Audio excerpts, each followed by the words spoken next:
പ്രഭ ചേച്ചി, ഞാൻ ഇറങ്ങാം. ഇറങ്ങിക്കോ, വീട്ടിൽ കാണാം. സിസ്റ്ററിന്റെ റൂംമേറ്റിനെ ഈടായിട്ട് എന്തൊക്കെയോ ഒരു മാറ്റം ഉണ്ടല്ലോ, ശ്രദ്ധിച്ചായിരുന്നു? അവളൊരു പയ്യനുമായിട്ട് ഇഷ്ടത്തില്ല.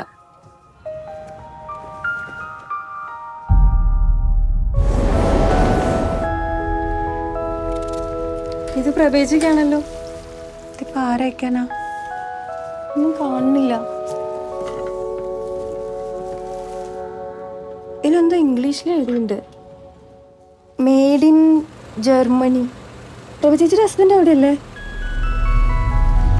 लास्ट टाइम कभी फोन किया था उसने, 1 साल से ऊपर हो गया. ചേച്ചിക്ക് ആളെ നേരത്തെ അറിയായിരുന്നു? തീരെ അറിയത്തില്ലായിരുന്നു. ഒരു ദിവസം അച്ഛൻ വിളിച്ച് വെച്ച് വീട്ടിലോട്ട് വരാൻ പറഞ്ഞു. ഞാൻ ചെന്നപ്പോഴത്തേക്ക് അവർ കല്യാണമൊക്കെ നിശ്ചയിച്ചു കഴിഞ്ഞാൽ.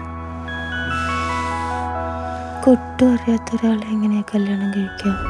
കൊണ്ടൊന്നും പറ്റുമെന്ന് തോന്നുന്നില്ല.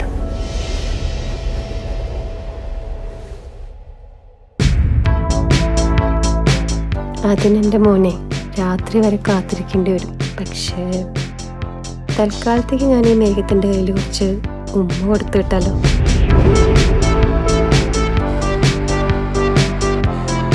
ഈ ഭാവിയെ പറ്റി ചിന്തിക്കാറുണ്ടോ?